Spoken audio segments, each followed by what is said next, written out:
ರಾಜ್ಯ ಅಸಂಘಟಿತ ಕಾರ್ಮಿಕ ಸಂಘ ಸರ್ಕಾರದ ಮುಂದೆ ಹಲವು ಬೇಡಿಕೆ ಇಟ್ಟಿದೆ. ಈ ಕುರಿತು ಶಿವಮೊಗ್ಗದಲ್ಲಿ ನಡೆದ ಸುದ್ದಿಗೋಷ್ಠಿಯಲ್ಲಿ ಮಾತನಾಡಿದ ಅಸಂಘಟಿತ ಕಾರ್ಮಿಕ ಸಂಘದ ಪ್ರಮುಖರು ಎಲ್ಲಾ ಜಿಲ್ಲೆಗಳಲ್ಲೂ ಕಾರ್ಮಿಕ ಮಕ್ಕಳಿಗೆ ಮೊರಾರ್ಜಿ ಹಾಗೂ ನವೋದಯ ಶಾಲೆ ಮಾದರಿಯಲ್ಲಿ ವಸತಿ ಶಾಲೆ ನೀಡುವಂತೆ ಆಗ್ರಹಿಸಿದ್ದಾರೆ. ಇನ್ನು ಸಂಘಟನೆಯ ವಿಶೇಷ ಚೇತನ ಮಕ್ಕಳಿಗೆ ಸರ್ಕಾರಿ ಹುದ್ದೆಯಲ್ಲಿ ಶೇಕಡಾ 5% ಮೀಸಲಾತಿ ನೀಡುವಂತೆ ಆಗ್ರಹಿಸಿದ್ದಾರೆ. ರಾಜ್ಯದ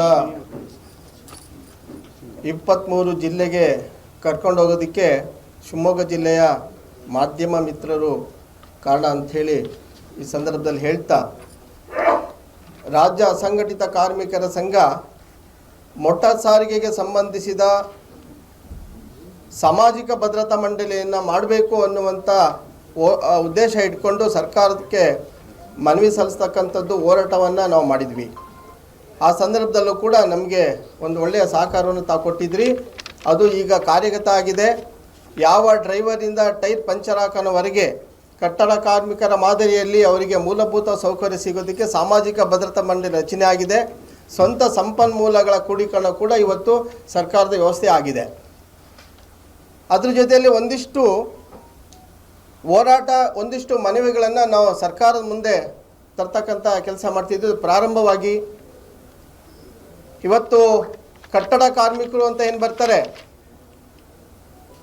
ಅವರ ಮಕ್ಕಳು ಶಿಕ್ಷಣದಿಂದ ವಂಚಿತರಾಗ್ತಾ ಇದ್ದಾರೆ. ಯಾಕಂತ ಹೇಳಿದರೆ, ಒಂದು ಕಡೆಯಿಂದ ಇನ್ನೊಂದು ಕಡೆಗೆ ಆ ಕುಟುಂಬಗಳು ಕೆಲಸಕ್ಕೋಸ್ಕರ ವಲಸೆ ಬರೋ ಕಾರಣಕ್ಕೋಸ್ಕರ ಮಕ್ಕಳನ್ನೂ ಜೊತೆ ಕರ್ಕೊಂಡು ಬರ್ತಾರೆ.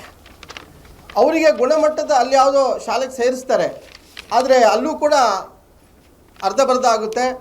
ಹಾಗಾಗಿ ನಮ್ಮದು ಆಗ್ರಹ ಏನದು ಸರ್ಕಾರದ ಮುಂದೆ ಅಂತ ಹೇಳಿದರೆ, ಯಾವ ಕಟ್ಟಡ ಕಾರ್ಮಿಕರ ಸಾಮಾಜಿಕ ಭದ್ರತಾ ಮಂಡಳಿ ಇದೆ ಅದರ ಅಡಿಯಲ್ಲಿ ರಾಜ್ಯದ ಪ್ರತಿ ಜಿಲ್ಲೆಗೆ ಮೊರಾರ್ಜಿ ಮತ್ತು ಯಾವ ನವೋದಯ ಶಾಲೆಗಳಿದೆ ಆ ಶಾಲೆಗಳ ಮಾದರಿಯಲ್ಲಿ ಶಾಲೆಗಳನ್ನ ವಸತಿ ಶಾಲೆಗಳನ್ನು ತೆರಿಬೇಕು.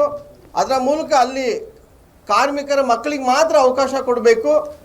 ಅದರ ಮೂಲಕ ಅವರಿಗೆ ಗುಣಮಟ್ಟದ ಶಿಕ್ಷಣ ಸಿಗಬೇಕು. ಒಬ್ಬ ಕಟ್ಟಡ ಕಾರ್ಮಿಕನ ಮಗ PhD ಮಾಡ್ತಕ್ಕಂಥ ವಿಜ್ಞಾನಿ ಆಗುವಂಥ, ಡಾಕ್ಟರ್ ಆಗುವಂಥ ಅವಕಾಶಗಳನ್ನು ಸರ್ಕಾರ ಮಾಡಿಕೊಡ್ಬೇಕು ಅನ್ನುವಂಥ ಆಗ್ರಹವನ್ನು ಈ ಪತ್ರಿಕಾಗೋಷ್ಠಿ ಮೂಲಕ ಮಾಡ್ತೇನೆ.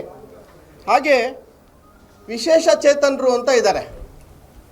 ಈ ವಿಶೇಷ ಚೇತನರಿಗೆ ಸಮಾಜಕ್ಕೆ ಮುಖ್ಯವಾಹಿನಿ ತರ್ತಕ್ಕಂಥ ಕೆಲಸ ಸರ್ಕಾರ ಮಾಡ್ತಾ ಇದೆ. ಆದರೆ ಅದರ ವೇಗ ಕಡಿಮೆ ಇದೆ. ಅದು ಪರಿಣಾಮಕಾರಿಯಾಗಿ ಆಗಬೇಕು. ಅದ್ರ ಜೊತೆಯಲ್ಲಿ ಯಾವ ಖಾಸಗಿ ಶಾಲೆಗಳಿದೆ, ಪ್ರತಿಷ್ಠಿತ ದೊಡ್ಡ ಖಾಸಗಿ ಶಾಲೆಯಲ್ಲಿ ಶೇಕಡಾ 5% ವಿಶೇಷ ಚೇತನರ ಮಕ್ಕಳಿಗೆ ಅವಕಾಶವನ್ನು ಮಾಡಿಕೊಡ್ಬೇಕು ಅನ್ನುವಂಥ ಆಗ್ರಹವನ್ನು ನಾನು ಈ ಸಂದರ್ಭದಲ್ಲಿ ಮಾಡ್ತಿದ್ದೀನಿ. ಮತ್ತು ಅದ್ರ ಜೊತೆಯಲ್ಲಿ ಖಾಸಗಿ ಇರ್ಬೋದು ಅಥವಾ ಸರ್ಕಾರಿ ನೌಕರಿ ವ್ಯವಸ್ಥೆಯಲ್ಲಿ ಈ ವಿಶೇಷ ಚೇತನರಿಗೆ ಶೇಕಡಾ 5% ಅವಕಾಶವನ್ನು ಅಲ್ಲೂ ಕೊಡಬೇಕು. ಅವರನ್ನು ಮುಖ್ಯವಾಹಿನಿಗೆ ತರೋ ನಿಟ್ಟಿನಲ್ಲಿ ಸರ್ಕಾರ ಕ್ರಮ ವಹಿಸಬೇಕು ಅನ್ನುವಂಥ ಸಂಗತಿಯನ್ನು ಈ ಸಂದರ್ಭದಲ್ಲಿ ಒತ್ತಾಯವನ್ನು ಈ ಸಂದರ್ಭದಲ್ಲಿ ಮಾಡ್ತೇನೆ.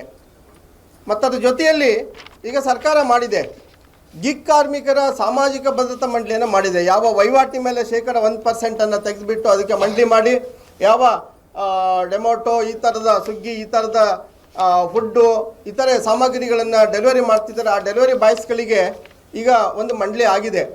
ಆ ಮಂಡಳಿ ಆಗಿದ್ರೂ ಕೂಡ ಅದು ಅತ್ಯಂತ ಪರಿಣಾಮಕಾರಿಯಾಗಿ ಇನ್ನೂ ಕೂಡ ಆಗಲಿಲ್ಲ. ಅದನ್ನು ಪರಿಣಾಮಕಾರಿ ತ್ವರಿತವಾಗಿ ಅದನ್ನು ಕಾರ್ಯಗತಗೊಳಿಸಬೇಕು. ಅದರ ಮೂಲಕ ಅವರ ಮಕ್ಕಳಿಗೆ ಶಿಕ್ಷಣ ಜೊತೆಯಲ್ಲಿ ಅವರ ಆರೋಗ್ಯದ ಸಮಸ್ಯೆ ಇದೆ. ಯಾಕಂತ ಹೇಳಿದ್ರೆ ರಸ್ತೆ ಮೇಲೆ ಅವರು ತಿರುಗ್ತಾ ಇರ್ತಾರೆ. ಇವತ್ತಿನ ವಾಯು ಮಾಲಿನ್ಯ, ಅವರ ಹೊಗೆ ಅವರ ಶ್ವಾಸಕೋಶವನ್ನು ತೆಗಿತಾ ಇದೆ. ಅದಕ್ಕೆ 5 ಲಕ್ಷ ರೂಪಾಯಿವರೆಗೆ ಅವರಿಗೆ ಆಸ್ಪತ್ರೆ ವೆಚ್ಚವನ್ನು ಪಡ್ಕೊಳ್ಳೋದಕ್ಕೆ ಅವಕಾಶ ಮಾಡಿಕೊಡ್ಬೇಕು. 5 ಲಕ್ಷ ರೂಪಾಯಿವರೆಗೆ. ಇದು ಕೂಡ ನಮ್ಮದು ಆಗ್ರಹ ಇದೆ. ಮತ್ತು ಅದರ ಜೊತೆಯಲ್ಲಿ ಭಾಳ ದೊಡ್ಡ ಕಾರ್ಮಿಕ ಸಮೂಹ ಅಂತ ಹೇಳಿದರೆ 101 ವಲಯಗಳನ್ನು ಮಾಡಿದೆ ಸರ್ಕಾರ. ಅದು ಕಮ್ಮಾರಿಂದ ಹಿಡಿದು ಮನೆ ಕೆಲಸದವರೆಗೆ. ಇವರಿಗೆ ಸ್ವಂತ ಸಂಪನ್ಮೂಲಗಳು ಇವತ್ತಿನವರೆಗೂ ಇಲ್ಲ. ಸರ್ಕಾರ ಇವತ್ತೇನು ಬಜೆಟಲ್ಲಿ ಮಾನ್ಯ ಸಿದ್ದರಾಮಯ್ಯನವರು ಏನು ಬಜೆಟಲ್ಲಿ ಕೊಡ್ತಾರೆ ಅದ್ರ ಮೇಲೆ ಅವರ ಮಕ್ಕಳ ಶಿಕ್ಷಣದ ವ್ಯವಸ್ಥೆ ಇಲ್ಲ. ಈಗ ಕಟ್ಟಡ ಕಾರ್ಮಿಕರ ಮಾದರಿಯಲ್ಲಿ ಅವ್ರಿಗೆ ಸವಲತ್ತು ಕೊಡಬೇಕು ಅಂತ ಆದರೆ ಲೇಬರ್ ಸೆಸ್ ಮೇಲೆ ಯಾವ ಆಸ್ತಿ ತೆರಿಗೆ ಇದೆ ಆ ಆಸ್ತಿ ತೆರಿಗೆ ಮೇಲೆ ಲೇಬರ್ ಸೆಸ್ ಹಾಕಬೇಕು. ಆಸ್ತಿ ತೆರಿಗೆ ಮೇಲೆ ಲೇಬರ್ ಸೆಸ್ ಹಾಕಿದಾಗ ಮಾತ್ರ ಈ 101 ವಲಯಗಳು ಏನು ಬರ್ತದೆ, ಈ ವಲಯಗಳಿಗೆ ಕಮ್ಮಾರನಿಂದ ಚಮ್ಮಾರ, ಕುಂಬಾರ, ಮಡಿವಾಳ, ಬಟ್ಟಿ ಕಾರ್ಮಿಕ, ಚಿಂದಾಯವರ, ಹೋಟೆಲ್ ಕಾರ್ಮಿಕರು, ಮನೆ ಕೆಲಸ ಮಾಡ್ತಕ್ಕಂಥವ್ರು, ದಿನಪತ್ರಿಕೆ ಹಾಕ್ತಕ್ಕಂಥವ್ರು, ಫೋಟೋಗ್ರಾಫರ್ಗಳು, ಈ ಥರದ 101 ಏನು ವಲಯಗಳನ್ನು ಮಾಡಿದೆ ಸರ್ಕಾರ, ಅವರಿಗೆ ಮೂಲಭೂತ ಸೌಕರ್ಯಗಳು ಕೊಡಬೇಕು ಅಂತ ಆದರೆ ನೀವು ಆಸ್ತಿ ತೆರಿಗೆ ಮೇಲೆ ಲೇಬರ್